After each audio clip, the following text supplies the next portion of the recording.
and I will try to remember to adjust what I say. Get started.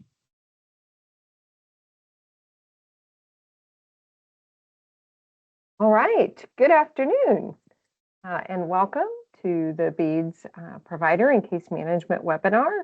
Here you'll see our core value that all people are empowered to live, love, work, learn, play, and pursue their dreams.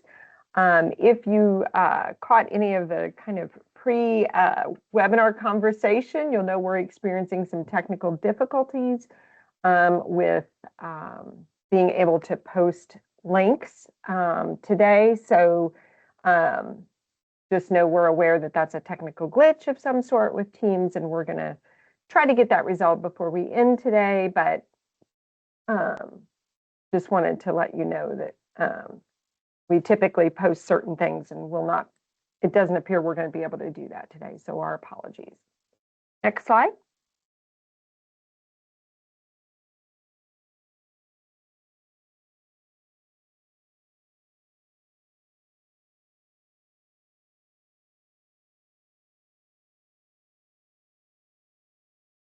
Okay, yep, we can go ahead and go to the next one, please.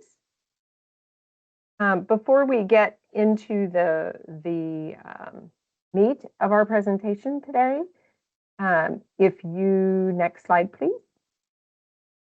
If you want or need to turn on live captions and subtitles, you can select captions, subtitles on in your video controls. And then to change the caption language, select settings, caption subtitles, and then choose the language you want.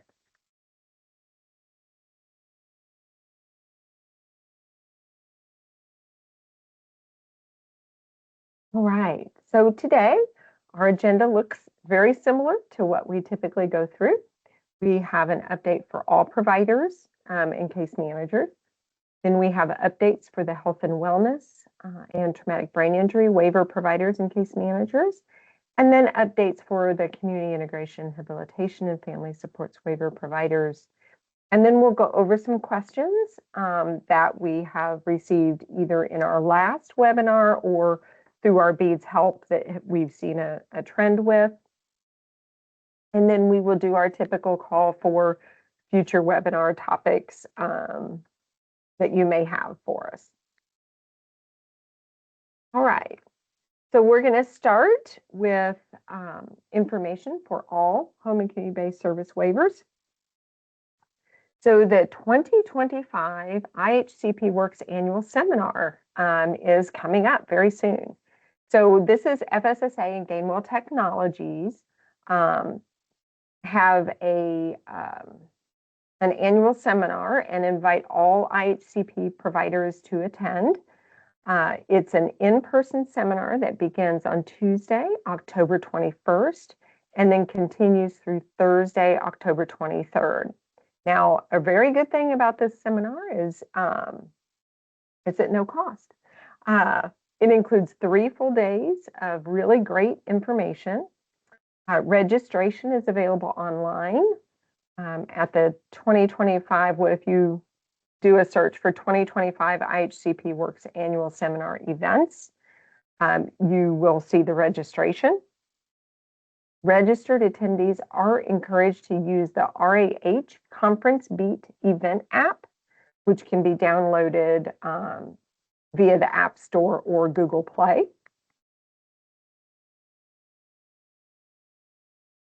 Beginning October 14th, presentations for all sessions will be accessible via the 2025 Works webpage at in.gov/Medicaid/providers. Now, walk-in registrations are okay, and they'd be allowed, but it isn't recommended just because our space is limited. This seminar is going to be held at the Embassy Suites Event Center at 2353 Perry Road in Plainfield, Indiana, of course. There are guest room reservations available at a special rate of $170 a night, plus state and local taxes. The reservations at the Embassy Suites may be made online, which is, of course, the hotels prefer that, at the Embassy Suites by Hilton reservation webpage. You can also call at 800 Embassy, which is 800-362-2779, and reference the unique 3-letter group code of GWT for Gainwell Technologies. For complete information, everything that I just talked about is available through the IHCP bulletin, BT 2025133. Right. So we hope that some of you can make that seminar. We think it will be very beneficial. So next topic is I want to talk a little bit about the waiver amendments with the planned effective date at the end of December 2025. So in July, we issued a public notice on the intent to submit amendments to the BEADS administered waivers, the Family Support, Community Integration, Habilitation, Health and Wellness, and Traumatic Brain Injury waivers. The 30-day,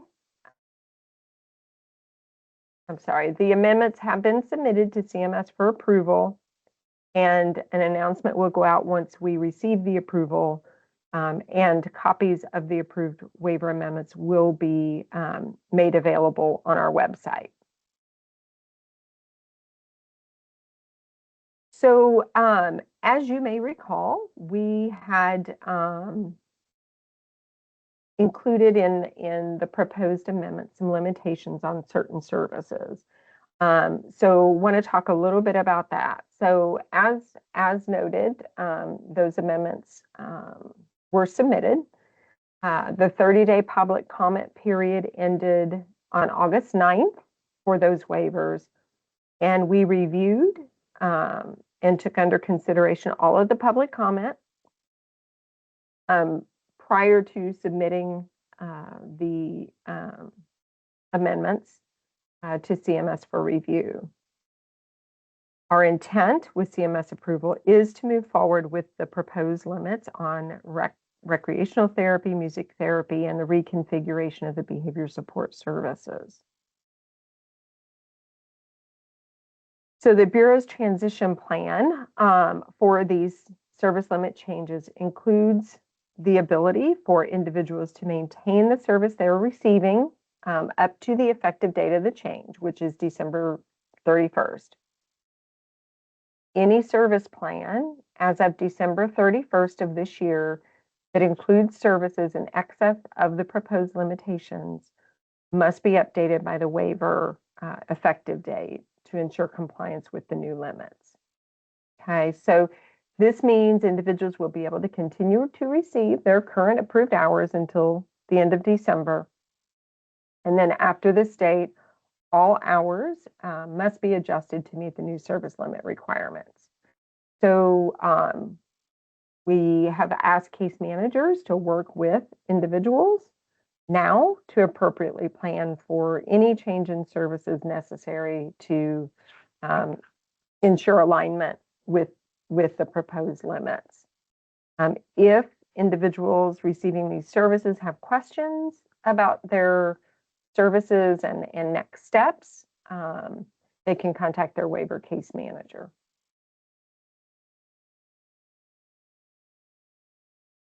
One of the other changes we have proposed is for the end of December is the addition of benefits counseling services across all 4 of the waivers that BEADS currently operates.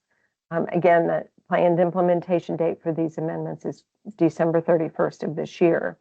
And those are pending the approval of Medicare and Medicaid services. The benefits counseling services, though, we're very excited about this. It's a brand new service that supports individuals in gaining a better understanding of the benefits they receive and how they can explore competitive integrated employment without risk to losing important services. So it really is a service that we have heard from individuals and families that, they really need to know more about this, and a source of truth, if you will, about working and how to engage in employment. So we're very excited to be able to offer this new service, and believe it will open some opportunities for individuals. So looking forward to implementing that. We will have additional information coming out soon on provider enrollment for the benefits counseling service. Also want to note that we had a district office move. Our District 2 office, which is in South Bend, Indiana, moved to a new location. It is co-located with Area 2 and 4 of our sister agency, Vocational Rehabilitation. That new office, new District 2 office, is at 3575 Moreau Court, Suite 310 in South Bend. The phone numbers are the same.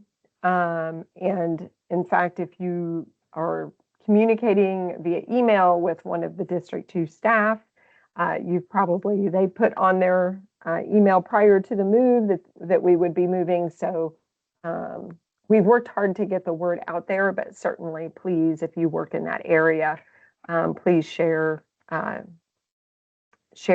this information with others. Incident reporting. So all follow-up responses to incident reports must be submitted through the Incident Follow-up Reporting, or IFR, system. Email responses sent to the BEADS Incident Report mailbox are not considered part of the official incident record. So we really need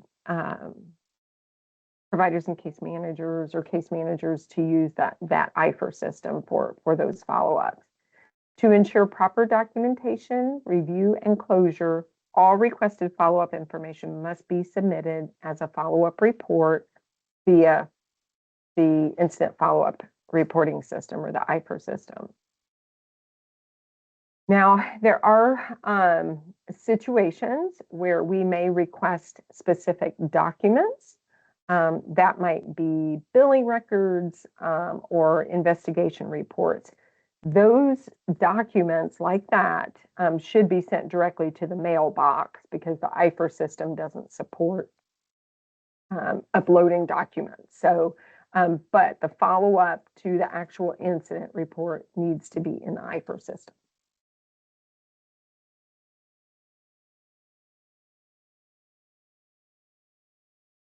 We've had some questions around CPR and first aid requirements.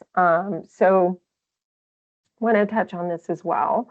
So we require direct service staff to receive training in first aid and CPR. That's not new. We also require direct service staff to have demonstrated competency in CPR through CPR certification from an approved entity.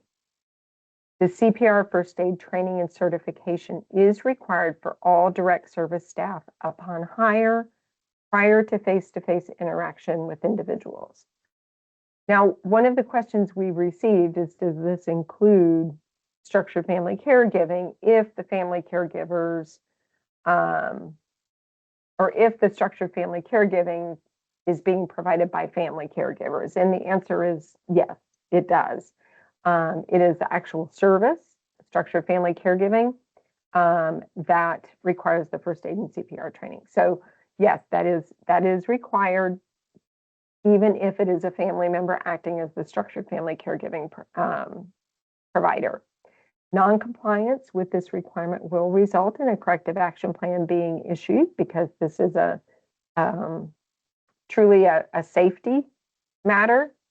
You can look at 455 IAC 2-14-1 for requirements on maintenance of personnel files as it relates to the health and wellness and traumatic brain injury waivers.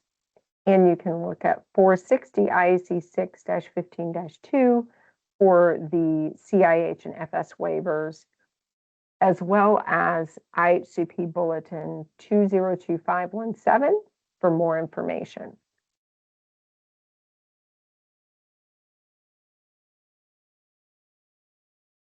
All right. Home modification reminders.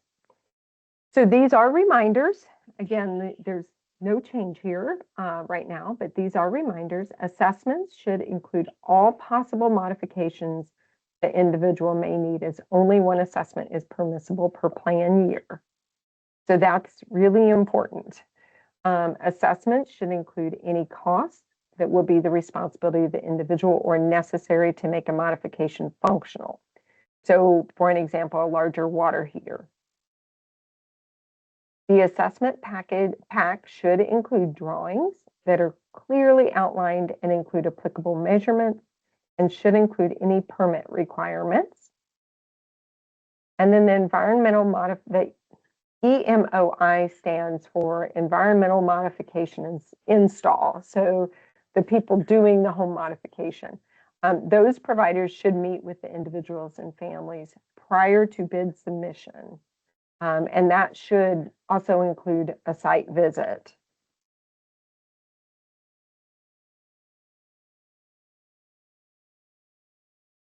It's also important when we think about home modifications or environmental modifications that the case manager review the assessments as well as the bids to ensure that all components are addressed and discussed with the individual family. We cannot stress this enough. It's very important that the individual and family understand what they're asking for, right? What the need is for the home mod, what the home mod assessment provider saw and recommended, and what actually would be potentially included in the actual work when the modification is done. This can be pretty involved. We know this, but it's the individual's home.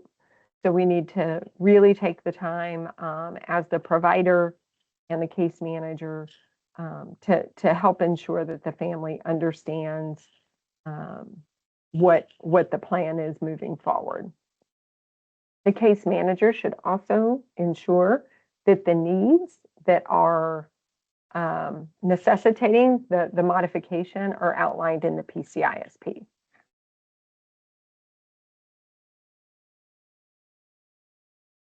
All right.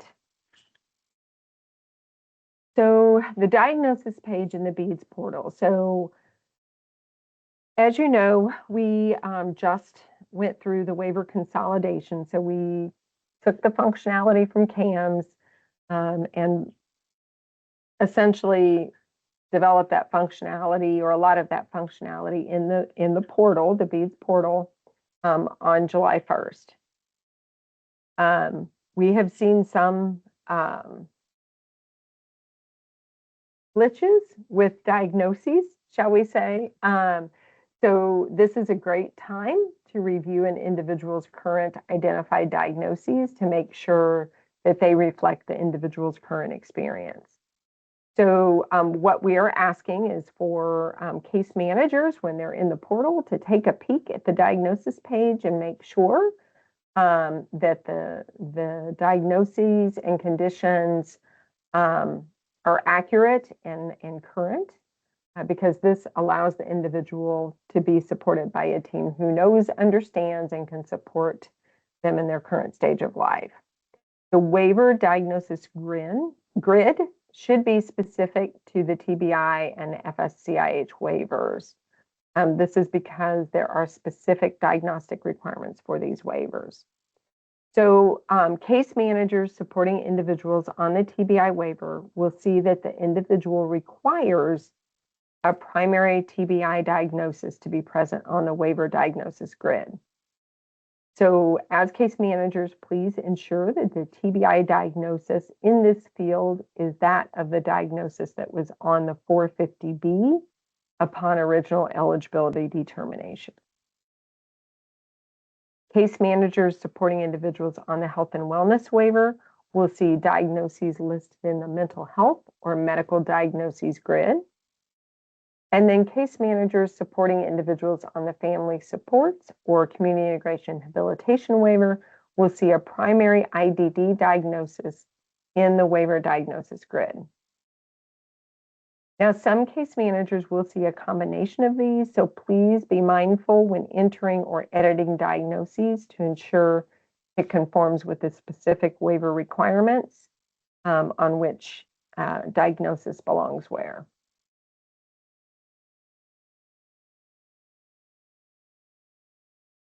All right.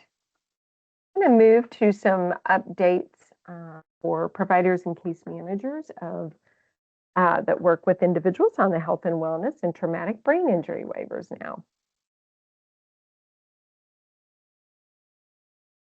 All right. Just some general service planning reminders. Case managers should be having conversations with the individual and or their supports regarding the services and hours being requested. Please ensure what is being requested is consistent with the need and that the need is reflected in the PCISP, right? Waiver services are about assessed need. So we need to ensure that what is being requested in service planning is consistent with the assessed need. Please be sure to enter comments when submitting the service plan so that the reviewer knows what is being requested or the reason for the change.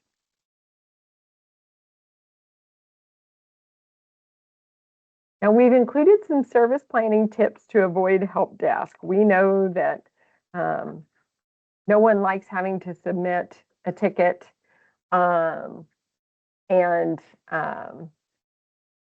we don't like getting flooded with tickets, right? So there's some things that we want to share, as we do most webinar, on some things to do to hopefully lessen or reduce the need for case managers and providers to submit tickets. For case managers, verify that the providers on the PCISP are correct at time of validation of that PCISP. Verify the units being requested are correct. There are some services on some waivers that are quarter-hour units. So as you're entering that information, please be mindful of those services that are quarter-hour units in particular. And then verify that providers know their start date on a service authorization or notice of action. In cases where it's possible, please plan for a warm handoff with a scheduled start and stop date.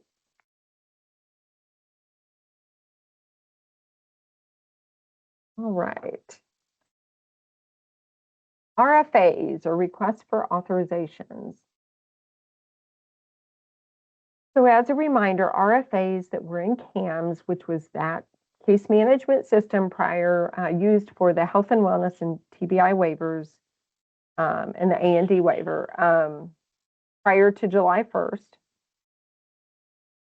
RFAs that were in CAMS that were not verified complete would have come over to the BEADS portal as in development. And these will need to be resubmitted for BEADS to authorize. If it was previously approved in CAMS, please make note of that in the comments so that the reviewer can easily verify it matches and approve it and move it on through the process. Providers should ensure they are using the correct modifiers and dates when submitting claims. So to monitor the process with RFAs, case managers can navigate to the PCISP tab and then scroll down to the RFA requests grid. And this will show you all of your RFA requests and the status that they are in. This is also where those migrated from CAMS should be located.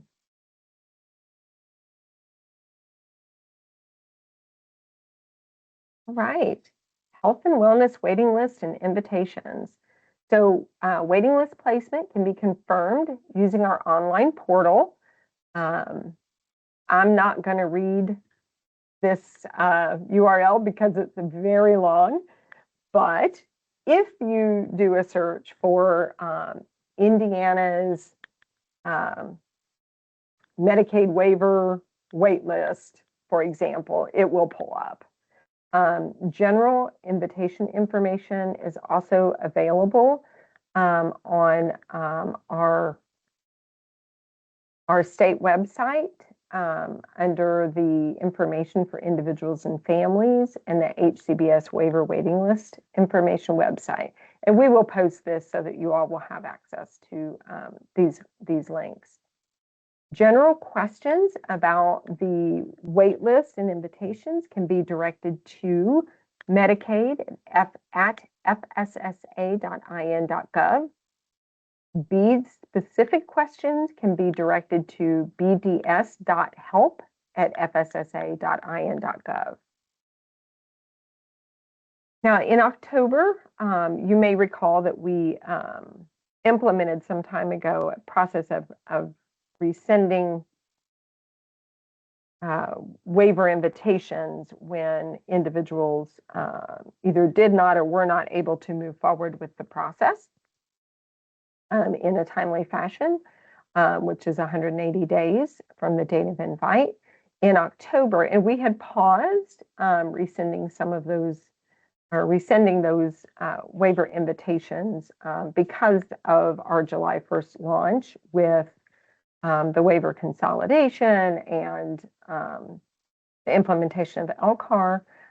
So in October, we will be resending health and wellness invitations for those who have not become active on the waiver. The resends will encompass invitations that were to expire through September 2025. And we do anticipate this to occur on October 8th or very close to October 8th.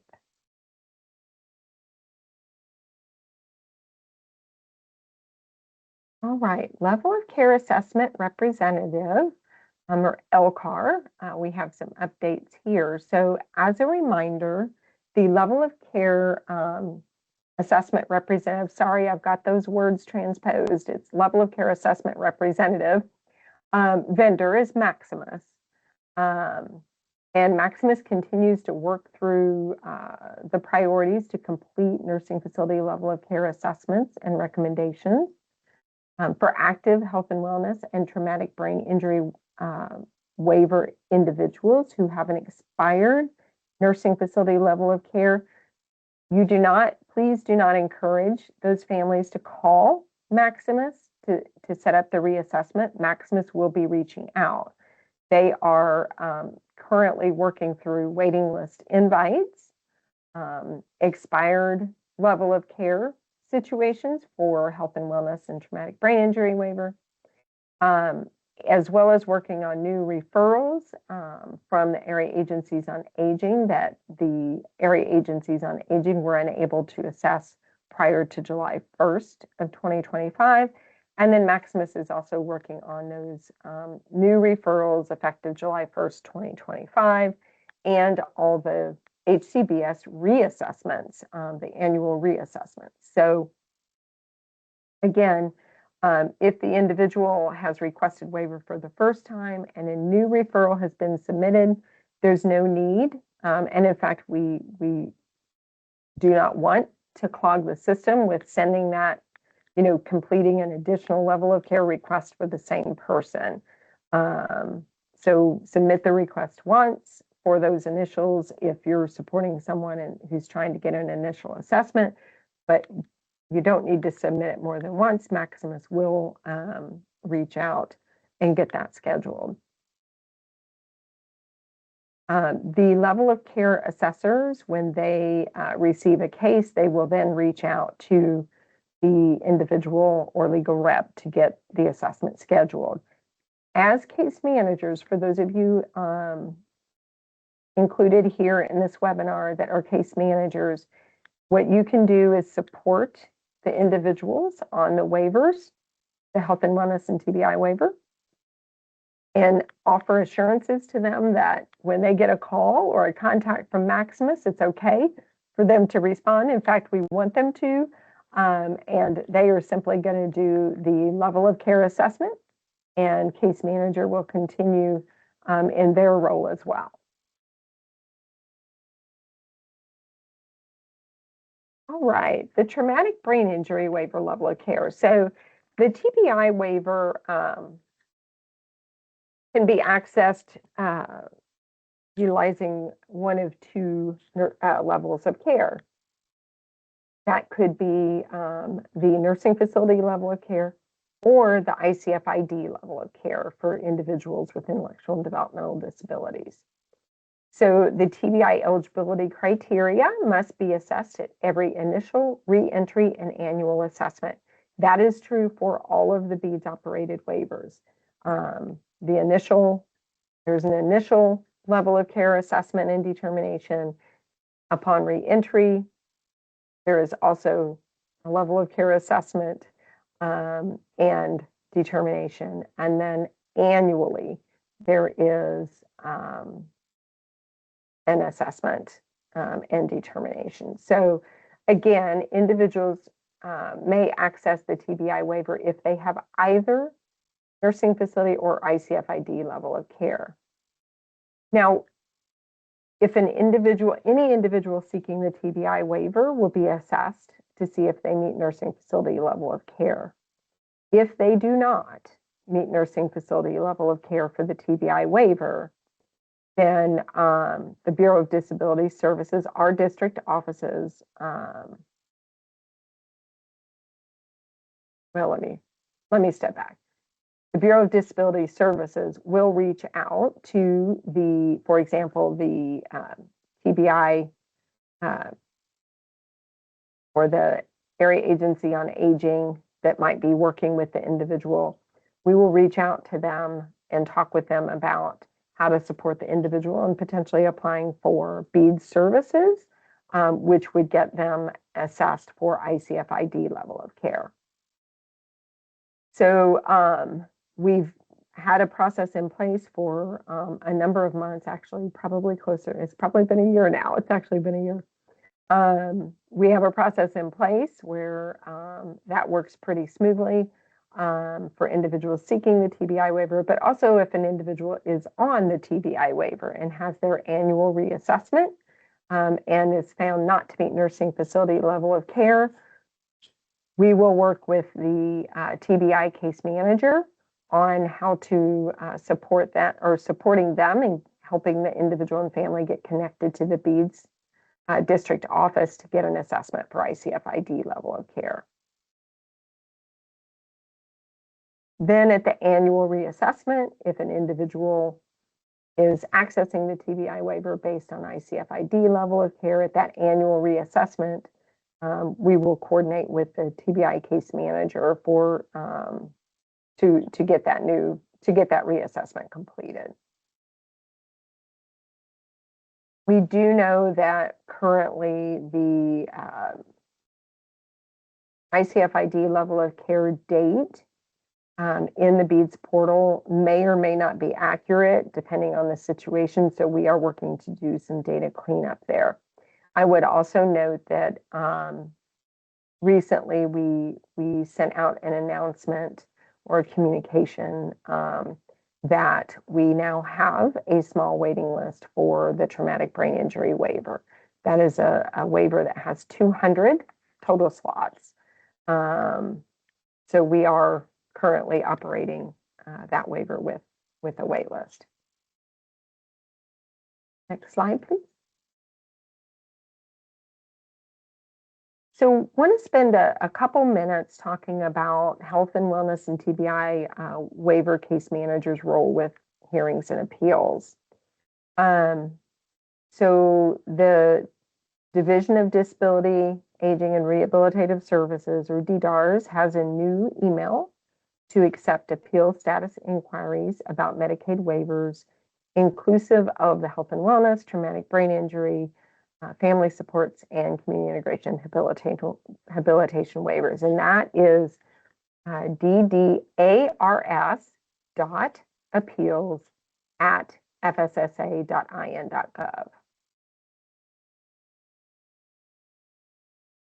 So if you are a case manager, a health and wellness or TBI case manager, and you are working with someone and they had their assessment, but their nursing facility level of care assessment by Maximus, but they don't recall having received a letter or a written notice of the outcome of that nursing facility level of care assessment, they can reach out to Maximus at the number listed.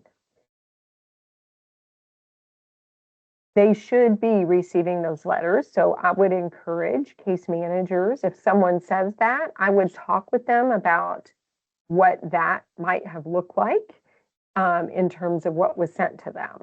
That it would be a letter and that it would talk about nursing facility level of care. We don't want to have send families to calling other entities unless we're absolutely sure that we've tried to help them identify, if they have received that letter or not. So please, as case managers, as you're talking with individuals, if they say they haven't gotten it, please talk with them a little bit about, what it might look like in the mail and, what it might say, and help them think through whether or not they might have received it and just set it aside. You're also welcome to email us if you see that happening, and we're happy to take a look at that as well. In terms of appeals to promote conflict-free case management, if case managers are intending to testify an appeal for the health and wellness and TBI waiver, that case manager must be a documented Medicaid authorized rep approved by FSSA OALP, or Office of Administrative Law Proceedings. So that would have to, a case manager for the health and wellness and TBI waiver would have to be a Medicaid authorized representative in order to testify at an appeal. All right, a few BEADS portal reminders. If you are needing a service plan to be expedited for review due to loss of service or health and safety concerns, please email us at beads.help@fssa.in.gov. If you are having a technical issue impacting operations, please complete a JIRA ticket. I'm not going to read that link. It's very, very lengthy, but again, we will post this. Utilizing the BEADS help for escalated situations and using the JIRA website or link helps us track and trend technical issues so that we can identify or dig in and identify if this is a glitch, a system-wide issue, or if it's something related to the individual or something related to the provider. And it just supports some good work to try to determine what the issue is, and to make sure that if there's a system-wide issue, that we are aware of it and can get it addressed. So that is why we ask you to use JIRA for technical issues impacting your operations. And when it's about an individual person and their service plan, for example, if it needs to be expedited because of some unique circumstance, use that BEADS helpline.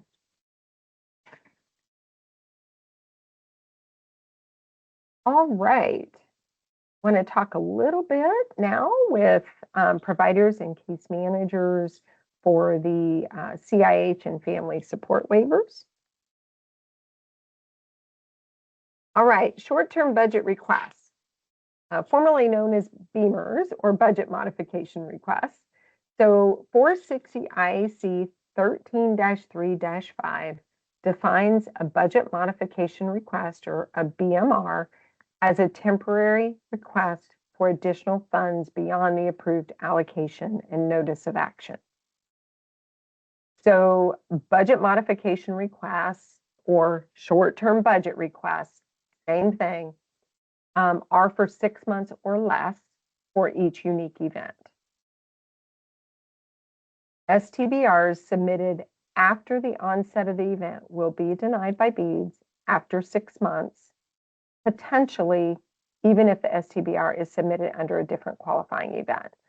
So future requests for the same status change event will also be denied. So we are seeing STBRs that are far exceeding 6-month duration. And that is not the intent of STBRs. The intent is short term. These are situations where an individual has a qualifying event that requires, based on the individual's needs, some additional support for a short period of time. And in that timeline, teams, individual support teams need to be working together to problem solve whatever that situation is that's requiring that additional support. Next slide, please. All case managers, providers, and individual support team members must be aware that an STBR is the last pursued option, not the first. In the STBR responses, the team must be able to explain in detail what other efforts it has taken to help support the individual prior to submitting the STBR. The linked case note must demonstrate the alternative efforts that have been pursued and were unsuccessful. This includes paid and unpaid supports. Now, here is the citation 42 CFR 433.135 that Medicaid is the payer of last resort and state plan must be utilized prior to HCBS or waiver services. So the teams really need to be working together to look for solutions if an individual has a need for additional support. Those team meetings and discussions should be about a lot more than just we need to submit an STBR. Needs to be about this is the person's needs, what resources are available to address those needs, and how can the team be creative and innovative in supporting that person during whatever that situation, that qualifying situation is.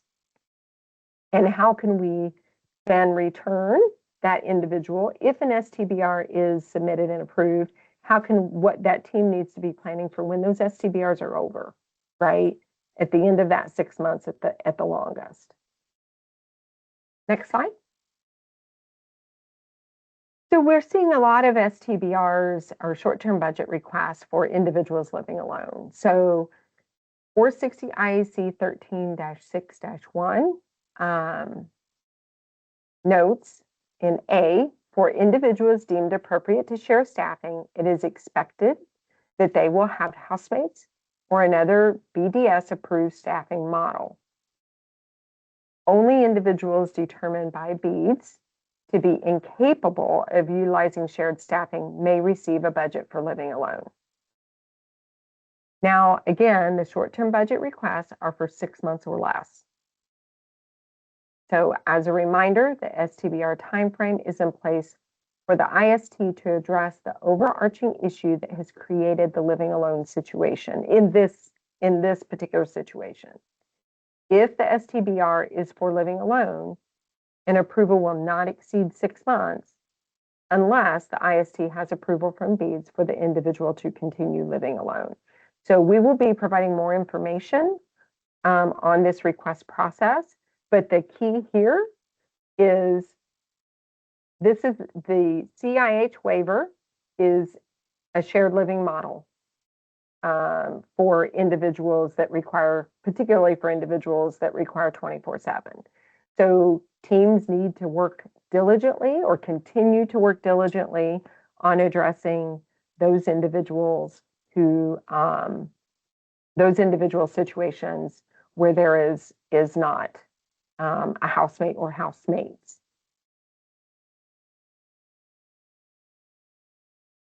Some other areas where we need to improve the budget review process, it is crucial that supporting documentation is included with each short-term budget request.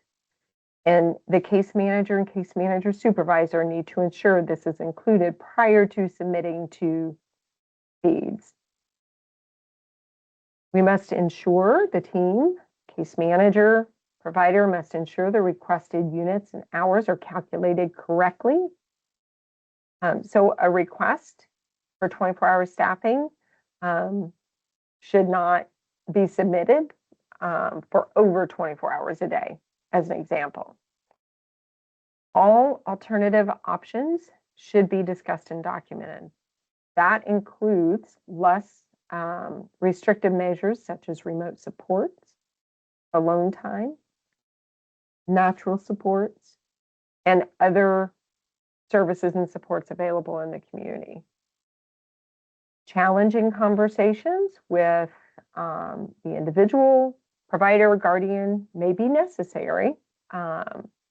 Teams, support teams have hard work to do, right? But it's work we have to do. While past behaviors can be included for historical context, short-term budget requests are for a specific period, and current behavior issues must be prioritized.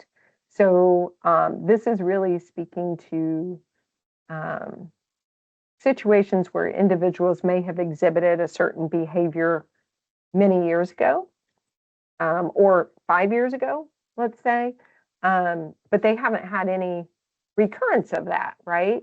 We need to give that person some additional independence and not assume that that behavior is going to continue.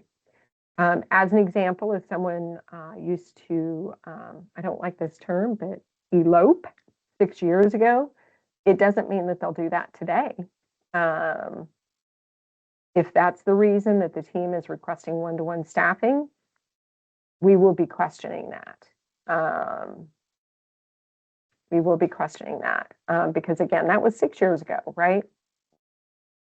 The other, something else that we have seen that is particularly problematic is situations where case managers are front-loading service units on the PCISP.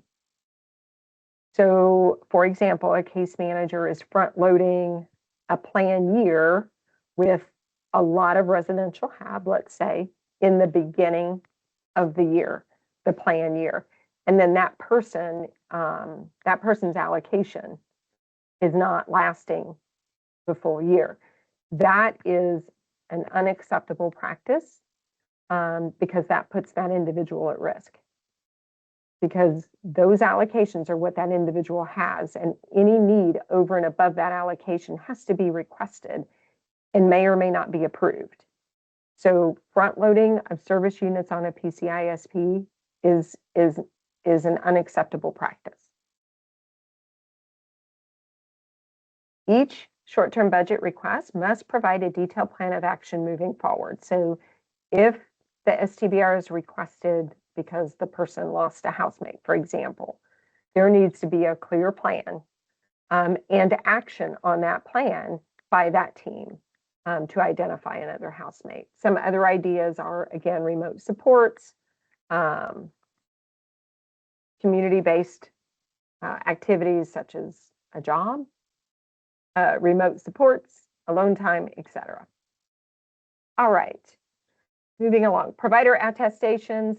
You guys know I mention it every time. Going to mention it again, but we're running low on time, so I'm going to do it quickly.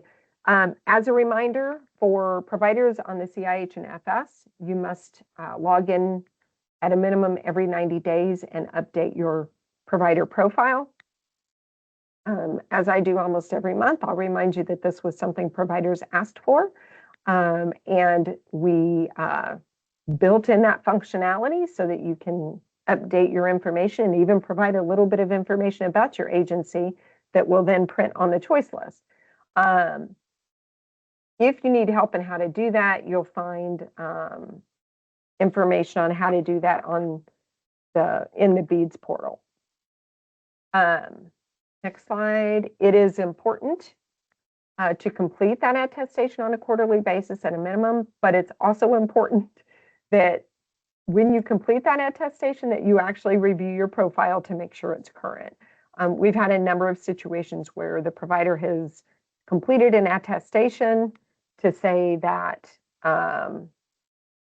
their profile is correct, and then we get information from other entities that while the provider or whoever had that access at the provider agency attested that everything was correct, and it wasn't. There was an incorrect email address or something like that. So please, when you do the attestation, make sure everything is current, because it can impact, if your information is not current, it can impact individuals and families' choices of what provider they want for services. So it could have a negative impact on your agency if that information is incorrect. You may miss referrals, all kinds of things, if there's an incorrect email or phone number or name of a contact. Next slide. We have seen an increase in providers seeking to add additional services or counties. So as a reminder, for providers seeking approval to provide an additional supported living service or support, the provider shall have been surveyed either within the preceding 12 months or as part of the approval process to provide additional services, have no outstanding complaints or issues that seriously endanger the health or safety of an individual, and requests to add services counties by providers within the first year prior to the initial survey or with open complaints will not be approved. Next slide. Our Home and Community Support Professional Training and Registry, or HCSP. Biggest takeaway here, many providers of home and community support professionals have completed the training and registered. As a reminder, this is for Family Support Waiver and CIH Waiver. All HCSPs must be trained by January 1st, 2026. If the HCSPs are trained on a provider's current training platform, they'll need to be retrained using the HCSP platform before January 1st, 2026. And then we have an FAQ that we will post for you. We will have more information coming about med administration curriculum training, but for now, providers should continue to use their existing med administration training. Next slide. We have some training and registry contacts here. Again, we will post this. I'm not going to read this, and apologies for the technical issue where we can't put these in the announcements. All right, some questions. Thank you, Richard, for keeping me moving. First, we have when will the December waiver amendments be posted? So we had those posted for 30 days for the public comment period. And then again, that ended August 9th. We reviewed those public comments and in detail. And then the waiver amendments were submitted to CMS. They will be posted again upon receipt of final CMS approval. At that time, they'll be available on the DDRS webpage, and notification will be provided via our DDRS updates. We'll also provide additional information during these webinars. I am seeking clarification on authorizing payment for services provided if the service plan on which the medical equipment or home mod occurred has expired. Should we authorize payment for services on the expired service plan, or should we complete a service plan update to add the medical equipment or modification to the current service plan and authorize payment once the update is complete? This is seldom an issue, but should this occur, what is the correct way to ensure that the provider gets paid timely? And we believe, based on this question, that the person asking the question is referring to an annual service plan expiring and a new one beginning. So if that's the case, you, the case manager, will want to carry the RFA forward to the new plan in order to ensure payment. Next question, can you please clarify the regulations for assisted living for Medicaid waiver residents? Are we required to always provide all transportation for all Medicaid waiver residents? That's a great question. As part of the service definition, non-emergency, non-medical transportation is included in the daily per diem for the assisted living service. While that may not mean always providing all transportation, facilitating individuals' access to the community is a requirement under the Home and Community-Based Services final rule.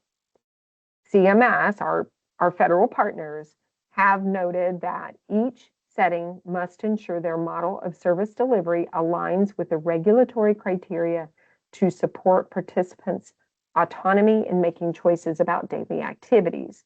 This can be achieved by establishing partnerships with community resources and leveraging existing community transportation options, including options available on weekends.